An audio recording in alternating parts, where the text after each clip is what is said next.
Salut! Dans cette série consacrée aux échanges entre Blender et Unreal Engine 4, nous allons parler dans cette deuxième vidéo des skeletal mesh. Il y a deux cas dans lesquels nous allons utiliser des skeletal mesh. Dans le premier cas, quand nous allons utiliser un système de squelette qui déforme un maillage, un mesh, où chaque os va déformer une partie du maillage qui est définie par une zone d'influence, ce que l'on appelle vertex group dans Blender et bone weight dans Unreal Engine. C'est la méthode qui est la plus couramment utilisée pour les personnages animés. Dans le second cas, nous allons utiliser un squelette pour animer et faire bouger différentes parties solides d'un objet. Cela peut servir pour des jouets articulés, des machines, des robots ou encore des mécanismes. C'est une méthode que nous verrons en fin de vidéo. Pour tout ce qui concerne le rigging dans Blender, vous pouvez jeter un œil à mes vidéos sur le sujet. Nous allons voir deux méthodes pour importer un skeletal mesh et leurs animations. Car c'est quand même là tout l'intérêt d'un skeletal mesh, est de pouvoir récupérer les animations dans Unreal Engine, même si techniquement il est possible de les animer via Blueprint. La première méthode va consister à exporter le mesh et le squelette dans un premier temps, et les animations séparément, et la deuxième méthode va consister à exporter d'un coup le mesh, son squelette et toutes les animations. Alors nous allons commencer par la première méthode, et j'ai préparé les fichiers pour gagner un peu de temps. Donc j'ai mon premier fichier que j'ai appelé postbase, dans lequel nous avons juste le personnage et le squelette avec le rig. Alors là, j'ai utilisé comme personnage un personnage que j'ai pris sur le site polycount.com. Voilà, un personnage qui propose, voilà, le site propose des formes de base, donc c'est assez pratique. Pour le système de squelette, j'ai utilisé l'add-on qui s'appelle Rigify, donc il est installé par défaut dans Blender, donc vous pouvez aller dans Préférences, dans les add-ons, et vous tapez Rigify, et donc Rigify c'est un système d'armature, donc il propose des rigs tout près d'humains ou d'animaux. On a un oiseau, un chat, un cheval, un requin et un renard. Donc, Rigify, c'est un système qui est assez complexe, qui nous permet de faire vraiment des animations vraiment poussées, avec voilà du stretch and squash, des cinématiques inverses, etc. On a la possibilité de passer de ce qu'on appelle de cinématique inverse à la cinématique directe. Si je passe en cinématique directe, bah, je peux contrôler le bras et l'avant-bras directement par en haut, enfin par la hiérarchie. Et voilà, en cinématique directe, c'est la main qui va contrôler le reste. Bref. Donc ça pour vous dire que quand vous faites de l'animation, que vous l'exportez vers le moteur de jeu, vous n'avez pas à vous contraindre au niveau du rigging, vous pouvez utiliser des choses assez complexes. Ce qui est important à savoir, c'est que dans Rigify, on a deux types d'os. On a les os qui déforment et les os qui déforment pas. Et en fait, quand je vais ici, donc c'est dans l'onglet Bone Properties, donc on a ici une option qui s'appelle Deform. Et dans Deform, donc on peut cocher ou décocher. Et quand c'est décoché, ça veut dire que l'os ne va pas déformer le maillage. Alors que quand il est coché, l'os va déformer le maillage. Alors ici, de base, les os qui déforment le maillage sont cachés. Alors je sais plus dans quel... Voilà, je crois que c'est... Non, je suis même pas sûr que ce soit cela. Donc il y a plusieurs onglets. Organisation, donc c'est pas eux, puisqu'ils ont un préfixe. Donc moi c'est pratique pour les retrouver. Voilà, ce sont eux qui s'appellent def, et donc ces os-là, ils ont la case déforme qui est cochée, donc c'est important parce que ce sont ces os-là qu'on va exporter. Et ça permet en fait de, même si on a un truc assez complexe, parce que tous les contrôles que vous avez vus précédemment, bah, ce sont en fait des os qui ont juste, à laquelle on a attribué une forme.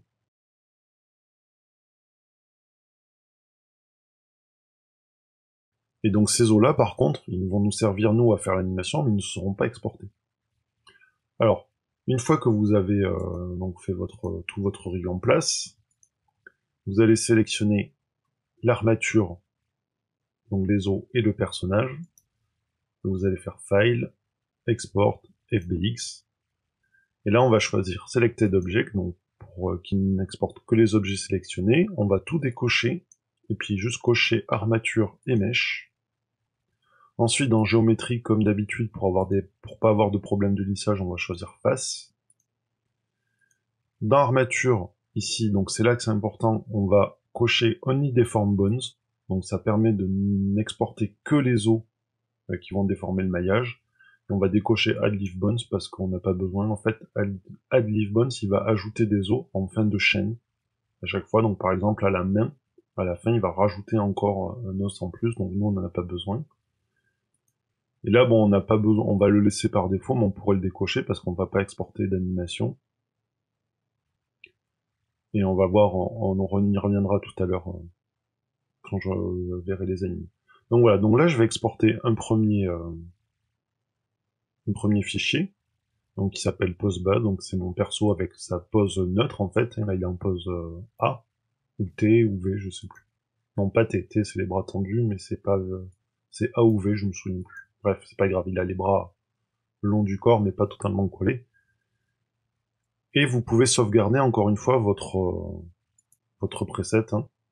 Par exemple, moi j'en ai deux, Skeletal Mesh Base et Anime. Voilà, ça c'est quand on veut séparer les deux. Donc une fois que vous avez fait ça, vous faites export. Et on va importer ce premier fichier dans Unreal Engine. Donc j'ai post base. Alors au niveau des options, ici on va cocher Skeletal Mesh, Endpoint Mesh. Par contre, ici dans Skeleton, donc il nous propose de choisir des squelettes de personnages qui sont déjà là, et surtout il faut rien choisir parce que c'est un premier squelette qu'on importe. Et après on peut laisser tout le reste comme c'est. Voilà, donc il va nous importer plusieurs assets en fait, même si nous on en a qu'un. Donc le premier, ici, qui est en couleur rose, va être le personnage. Donc c'est ici qu'on va pouvoir définir le matériau par exemple. Et ou plusieurs matériaux si on en a plusieurs. On voit déjà le maillage. Ensuite, en bleu, on a le squelette. Donc ici on voit toute la hiérarchie. Donc on voit qu'il y a mes os def spine qui sont cochés. Qui sont là, donc c'est les os qui défendent. Par contre, il y a peut-être des os, ceux-là pour MCH, pour mécanique, ou tweak, ou org pour organisation qui ne devraient pas être là. Nous, ce qui nous intéresse, c'est juste les os qui déforment, mais bon, c'est pas grave. Ça fait déjà beaucoup moins que si on avait tout exporté. Et ensuite, on a un troisième asset qui est de couleur orange qui concerne la physique.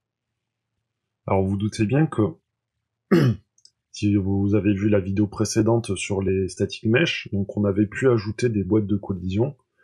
Là ici c'est plus compliqué parce que le maillage va être déformé, donc on peut pas avoir une seule boîte de collision en une fois. Ou alors ce serait très grossier, il y aurait pas de détails. Par contre, on va pouvoir détailler. Donc là, il en a créé plusieurs qu'on peut sélectionner et supprimer parce qu'elles servent à rien. Donc, je vais agrandir la fenêtre. Dans la hiérarchie, on les voit. Voilà. Donc on va les supprimer là. Et on peut venir en rajouter. Donc par exemple, je vais sélectionner ici mon dernier rose, qui est celui de la tête. Et en bas, dans Tools, j'ai la possibilité de choisir un type de primitive. Donc c'est comme pour les static mesh, donc on a une boîte, une capsule, une sphère, ou des mèches convexes, ou un truc pour les os. Pour les vêtements, moi j'ai jamais utilisé, donc je peux pas vous en parler, mais voilà, il y est. Donc là, par exemple, pour la tête, je vais choisir sphère. Alors on peut le faire pour tous les os en même temps. Et là, par exemple, on va, en fonction des os, de la taille des os, il ne va pas créer de, comment ça s'appelle, de boîte de collision, mais moi c'est parce que là je vais le faire un par un pour avoir plus de contrôle et pour vous montrer comment ça fonctionne. Donc une fois que j'ai sélectionné mon type de primitive, je fais Add Bodies, et là il m'a créé une sphère autour de la tête. Alors si vous n'êtes pas satisfait, bah, vous pouvez changer. Là je vais passer en capsule, et vous faites Regenerate Bodies, et donc là il crée une capsule, et cette capsule vous allez pouvoir la modifier ici, donc pas dans physique, pas dans collision, mais dans Body Setup, donc vous avez toutes les primitives pour le personnage. Et donc ici je vois que j'ai ma capsule, et la capsule, donc je vais pouvoir augmenter le diamètre, ou le diminuer, et la hauteur. Voilà, puis je peux aussi lui faire une petite rotation, donc pas dans ce sens. Voilà, vous pouvez aussi manipuler dans la vue 3D.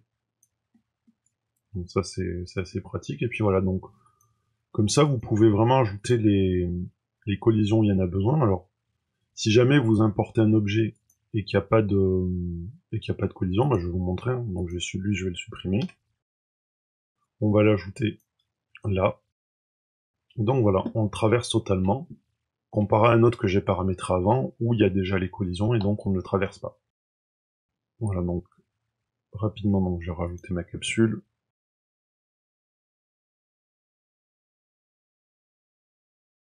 Voilà, on va faire pareil pour le bras.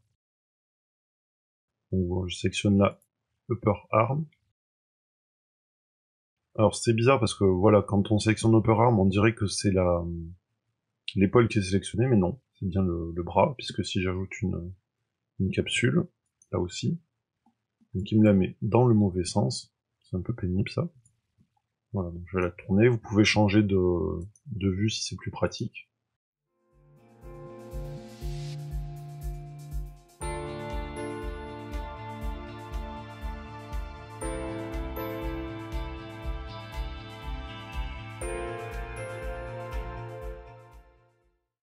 Voilà, bon, je vais pas le faire sur tous les os parce que sinon la vidéo durerait des heures et des heures. Et voilà, donc maintenant que j'ai fait ça, bah, je vais tout sauvegarder. Et là, si je relance le jeu, normalement, je devrais pouvoir ne pas traverser là où il y a son bras gauche. Par contre, sur le reste du corps, voilà, le bras droit, je passe à travers. Il y a quand même la tête qui m'empêche de passer au milieu. Voilà, donc ça prend un peu de temps, mais ça peut être important s'il y a de la physique dans votre jeu ou dans votre projet. Voilà, donc là, on a importé notre perso.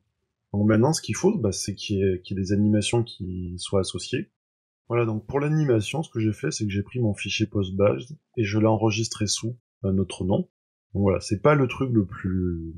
En termes de workflow, c'est pas le truc le mieux à faire. C'est-à-dire que si après on veut modifier le mesh et remodifier le rig, c'est pas top. Donc normalement, quand on travaille uniquement dans Blender, on utilise des objets liés.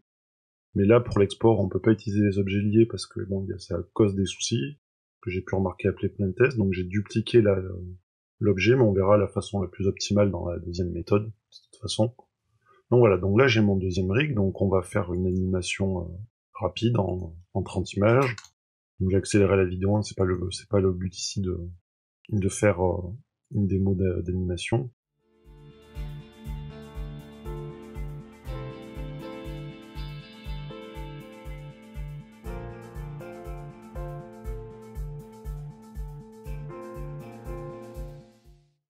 Donc voilà, j'ai fait une petite anime qui tourne en boucle, qui ressemble pas à grand chose, mais voilà. Encore une fois, c'est pas le but de l'exercice. Donc, j'ai fait mon anime, je fais File, Export, choisis FBX.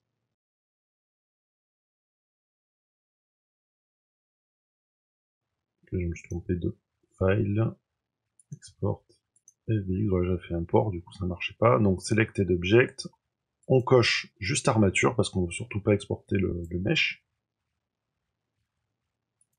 Géométrie, on n'a rien à faire. Armature, évidemment, on va cocher Only Deform Bones, et on va décocher Add Div Bones, donc c'est important, sinon on va pas avoir le même maillage que tout à l'heure. La même hiérarchie de squelette que tout à l'heure, c'est important, s'il n'y a pas la même hiérarchie, bah ça marche pas. Et ici, donc dans Bake Animation, en fait, il va convertir tout ce que j'ai fait en clé d'animation pour tous les autres. Donc que vous ayez utilisé des actions ou du montage non linéaire d'actions, eh ben c'est pas grave, lui il va tout mouliner et tout faire en clé d'animation pour chaque os. Voilà. Et maintenant je retourne dans Unreal. Je vais prendre mon animation idle, qui est la dernière ici. Je fais glisser, donc là il me détecte automatiquement post base comme os, et vous voyez qu'il n'y a plus les options pour choisir de mesh, il n'y a que le squelette. Donc ça veut dire qu'il n'a pas exporté le mesh, donc ça c'est bien.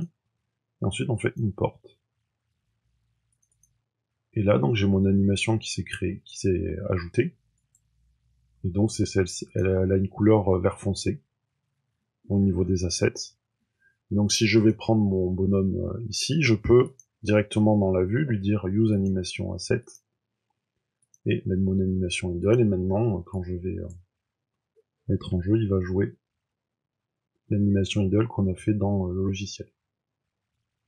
Voilà, et ça va marcher pour tout, hein. Si je prends les autres animations, pardon, Donc par exemple, je prends un cycle de marche que j'ai déjà fait. Voilà, donc on va sélectionner juste le squelette, peu importe qu'il y ait d'autres objets dans la scène du coup. Donc File, Export, FBX. Donc les objets sélectionnés uniquement, juste l'armature. Géométrie, on s'en fiche. Armature, on y déforme Bones et on décoche Additive Bones et on exporte. On fait glisser dans Unreal. Il a détecté automatiquement notre squelette, qui s'appelle PostBase. Et donc on fait Import. Et on a notre cycle de marche qui est importé. Donc on peut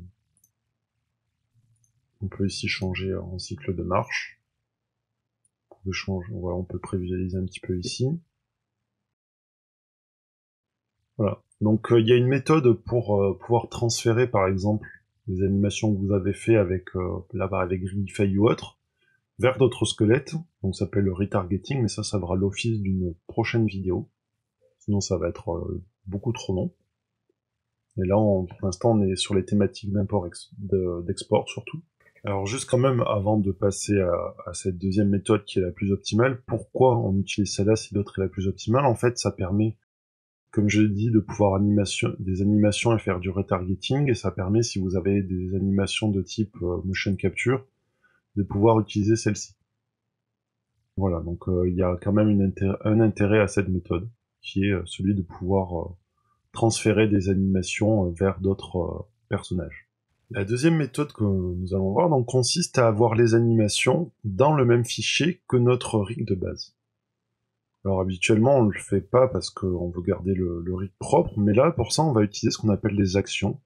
Donc les actions en fait ce sont on va dire des blocs d'animation, des morceaux d'animation préenregistrés qu'on va pouvoir réutiliser à diverses occasions si on fait du montage d'actions non linéaires. Alors juste pour vous montrer par exemple, ici j'ai trois actions différentes. Donc j'ai mon action idle, j'ai mon action walk cycle dans mon cycle de marche, et j'ai mon action pause basse que j'ai juste pris pour récupérer ma pause par défaut. C'est pas la peine, hein, parce que même si vous avez bougé votre personnage, enfin votre armature, et que vous n'êtes pas content de ce que vous avez fait, vous sélectionnez tout, vous faites Alt R pour remettre les rotations à 0, et Alt G pour remettre les positions à 0, et voilà, il récupère sa position par défaut, mais bon.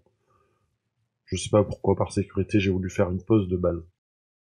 On verra après, je vous montrerai rapido comment on crée une action. Et sinon, on a donc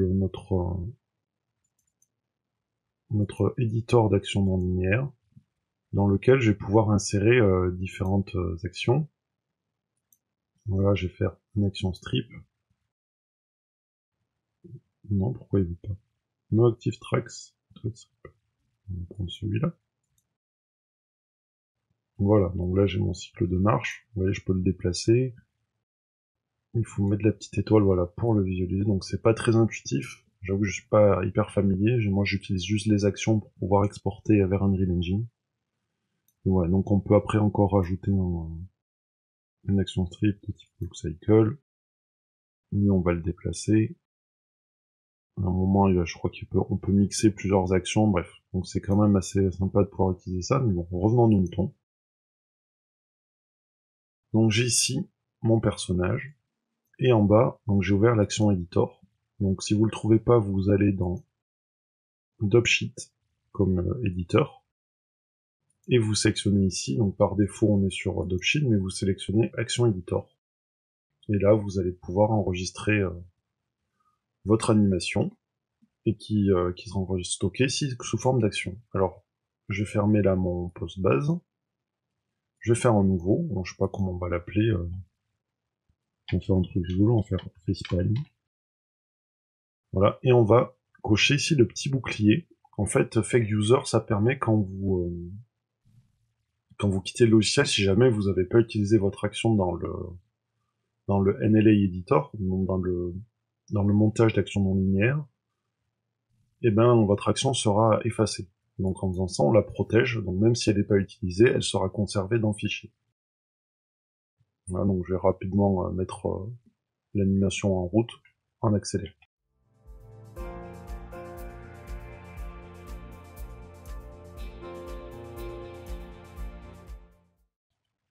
Voilà, donc j'ai mon action Facepaint qui a été créée, donc elle vient rejoindre mes autres actions, donc avec aux côtés de Idle et de Wobcycle.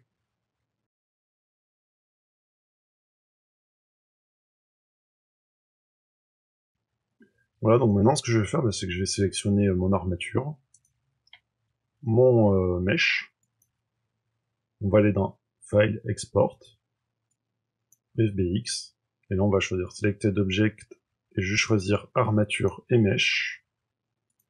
Géométrie, encore une fois, on choisit Face pour pas avoir d'erreur de lissage. Armature, on décoche Add Leaf Bones et on coche Only Deform Bones. Back Animation, on laisse tout. Et on fait Export FBX. Donc je vais appeler Rigify Basic méthode 2. On retourne à Unreal. Non, j'avais déjà tout. Bon, je vais pas le supprimer parce que lui j'avais réglé tous les os correctement. On va juste peut-être le remettre. Bon, on va le mettre dans le même dossier que l'autre, tant pis. C'est pas propre, mais c'est pas grave. Donc voilà, donc j'ai mon fichier Rigify méthode 2. Si on le compare à Postbase, il fait 190 KO en termes de poids. L'animation idle fait 320 KO, et là on voit que mon fichier avec les animations en action fait 1,2 mégas. Voilà, je l'importe. Donc ici, je laisse cocher Skeletal Mesh Import Mesh. Par contre, on va clear ici parce que je veux que ce soit un nouveau squelette, donc vraiment qu'il soit le sien. On laisse le reste, on vérifie que Import Animation soit coché. Et on n'a rien d'autre, je crois non, on n'a rien d'autre à cocher ou décocher. Là on fait Import. Et il m'a, donc j'ai mon perso Regify Basic Method 2. Et on voit qu'il m'a importé automatiquement mes 4 actions. Alors il m'a importé aussi Postbase, on s'en fout un peu. Donc je sais pas pourquoi la Postbase, sa pose de base c'est celle-là et pas la postée, c'est très bizarre. Bon, c'est pas très grave non plus. Mais voilà, ce qui est intéressant, donc, c'est qu'on a notre animation facepalm, on a notre idole qui s'est importé en même temps, et on a notre cycle de marche aussi qui a été importé. Voilà, donc c'est vraiment la meilleure méthode, je pense, pour faire vos animations. Donc vous avez votre rig dans Blender, vous faites tout en action que vous pouvez ensuite exporter directement dans Unreal Engine. Et puis vous pouvez même faire du montage d'actions non linéaires, et l'export en FBX le convertira en animation pour Unreal Engine, donc c'est vraiment jackpot. Peut-être dernière chose que je vous ai pas montré, c'est peut-être la possibilité de visualiser directement dans Unreal Engine le poids des os, donc le bone weight. Donc il suffit d'aller dans caractère, dans mesh, ici de mettre selected bone weight, et quand vous sélectionnez un os, vous voyez la zone d'influence. Voilà. Ça peut vous servir à débugger des fois quand vous exportez, pour vous dire s'il y a un truc qui fonctionne pas, ça peut toujours être utile. Et voilà, donc on va maintenant passer à la toute dernière partie qui consiste à exporter des personnages justement sans weight paint et uniquement avec des parties solides. Alors dans le cas des skeletal mesh composés d'objets solides, donc qui ne sont pas déformés par le weight paint, on peut utiliser des os, mais on peut aussi ne pas les utiliser. Donc dans le premier cas, on ne veut pas utiliser de squelette, mais quand même avoir un skeletal mesh. Ce qu'on peut faire ici, donc, c'est faire une hiérarchie avec les différentes parties de votre personnage. Donc là ici, j'ai récupéré mon perso Lego du cours sur Blender pour créer la figurine Lego. Et donc j'ai réorganisé, j'ai créé une petite hiérarchie. Donc par exemple, j'ai créé un objet nul qui s'appelle figurine Lego, qui va être le parent de tout le reste. Ensuite, on a mon os bassin, l'objet bassin. Un enfant du bassin, on a le buste. Un enfant du buste, on a le bras droit. Un enfant du bras droit, on a la main droite. Un enfant du buste, on a le bras gauche. Un enfant du bras gauche, on a la main gauche. Et un enfant du buste, on a aussi la tête. Et ensuite, on a les jambes qui ne sont pas contraintes par... qui ne sont enfants de rien, qui sont à la racine de la hiérarchie. Donc si je bouge mon objet nul, tout le corps bouge. Si je bouge une jambe, elle bouge bien. Si je bouge mon bassin, il y a tout le reste du corps qui suit, etc., etc. Donc, si je bouge mon bras, il y a la main qui suit, et ainsi de suite. Voilà. Et donc, donc ça, on peut l'exporter, même s'il n'y a pas d'eau, en tant que squelettable mesh. Pour faire ceci, en fait, vous allez donc vous sélectionnez tout déjà, et en prenant bien soin aussi de sélectionner l'objet nul. Ensuite, on va aller dans Export, FBX, comme vous pouvez vous en douter. On va ici cocher Empty, puisqu'on a un objet nul, et juste Mesh. Voilà, donc dans Géométrie, on va mettre Face, et Armature, on n'en a pas, mais on va quand même... Par superstition, je vais cocher Armature, même si je sais que j'en ai pas besoin. Voilà. Donc là, vous exportez ensuite votre hiérarchie, pardon, avec tous les objets. Et quand vous allez l'importer dans Unreal Engine, non, je vais fermer tout ça. Donc je l'ai ici, mais je vais créer un autre dossier pour bien le voir. Donc quand on importe, en fait, on va cocher ici Skeletal Mesh. Ici, on choisit rien. On choisit juste Géométrie, puisqu'il n'y a pas besoin d'importer le Skinning Weight, puisqu'on n'en a pas. Et important aussi, c'est d'avoir... Est-ce que c'est dans les Skeletal Mesh, cette option? Non, c'est quand il y a un squelette, mais donc on le verra après. Voilà, donc là je fais Import. Et en fait, vous voyez qu'il m'a créé ici quand même un squelette.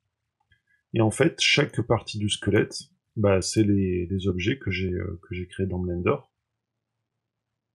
Voilà, là si je prends bassin, bah, j'ai tourné dans le mauvais sens, mais on a notre hiérarchie qui fonctionne. Si je tourne mon bras gauche, la hiérarchie a fonctionné. Voilà. Bon voilà, donc ça permet de, même si vous n'avez pas de squelette, en fait, de pouvoir créer un skeletal mesh et donc de pouvoir après contrôler ce bonhomme-là par blueprint. Donc c'est par exemple ce que j'ai fait ici. Ou rapidement, bon, c'est un truc rapide avec une timeline. En gros, j'anime la rotation ici avec ce nœud-là qui s'appelle cette bonne rotation. Donc on choisit l'os et puis on peut définir la rotation de l'os. On peut faire plein d'autres choses.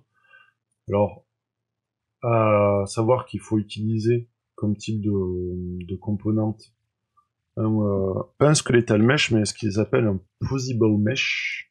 Voilà. Et donc ce posable mesh, on va pouvoir l'utiliser pour gérer la position des os directement dans Blueprint, ce qui ne fonctionne pas avec le skeletal mesh. Voilà. Et ensuite, on a aussi la possibilité d'utiliser pareil. Donc là, j'ai fait mon bonhomme Lego. Alors où est-ce qu'il est? C'est celui-ci. Oui. Donc là, j'ai créé une hiérarchie d'eau. Alors pourquoi? Quel est l'intérêt? L'intérêt, c'est que si on fait de l'animation, c'est quand même plus simple de tout centraliser sur le squelette. Et c'est aussi plus simple de pouvoir créer un rig, c'est-à-dire de pouvoir créer des cinématiques inverses et tout ça directement dans le squelette, chose qui est qui est compliquée à faire. On peut le faire avec des contraintes, mais c'est beaucoup plus compliqué. Et voilà, donc là on peut avoir, comme tout à l'heure, on peut enregistrer toutes nos animations sous forme d'action et l'exporter directement dans Unreal Engine. Alors quand on a ce type de mesh, donc là c'est pareil, on va voir les options d'export, même si je pense qu'au bout d'un moment vous devriez avoir compris tout ce qu'il faut faire. Donc là on fait File, Export FBX. Donc on va choisir juste armature et mesh. Non géométrie, on choisit face. Armature, on va choisir only deform bones. Il faut bien les avoir cochés, même si là ils déforment rien, c'est quand même important de les cocher. De cocher deform bones pour les os de votre du bonhomme que vous allez exporter. Et vous faites export. Là je vais tout supprimer. Et donc je vais venir prendre mon fichier FBX. Donc il faut bien penser à cocher ici skeletal mesh. Squelette, on choisit rien. Et donc on a une option, pardon, je cherche où elle est. Voilà, qui est ici. Donc il s'appelle Import Mesh in Bones, hiérarchie, non parce qu'en fait, voilà, j'ai un peu oublié la moitié des choses. C'est que j'ai créé un lien de parenté entre chaque objet et l'os. Donc par exemple, on va le faire en direct. Ici mon bras, donc je sélectionne mon bras. Je vais au préalable décocher ici Lock Object Mode. Je vérifie que mon squelette est en mode pause. Donc je sélectionne mon bras, mon squelette. On fait CTRL P pour créer un lien de parenté et on choisit Bones ici. Donc là on voit ensuite dans le onglet Object Properties que le parent c'est l'armature Lego, que le type de parent c'est Bones et que le parent Bones c'est mon bras. Voilà, et comme ça je peux faire bouger tout mon personnage. Donc c'est important, ici ça se voit pas dans la hiérarchie, puisque tous les objets sont enfants d'armature, et bon évidemment sinon ce serait le bazar que ce soit au milieu des os, mais voilà. Donc chaque objet est enfant d'un os du squelette. Et donc ce squelette est dans la hiérarchie, ici. Donc quand je fais import, ici dans mon squelette, ben, j'ai à la fois les os et j'ai à la fois les objets. Et toute la hiérarchie est quand même respectée, et donc on peut faire bouger le personnage ici. Voilà, donc la vidéo était un peu longue, mais j'espère que ça vous aura servi. Et donc les prochaines vidéos seront consacrées au retargeting pour la 3e, et une qui sera probablement plus rapide sur comment on fait pour exporter des shape keys, donc qui s'appelle aussi Morph Target dans Unreal Engine. Allez, à plus!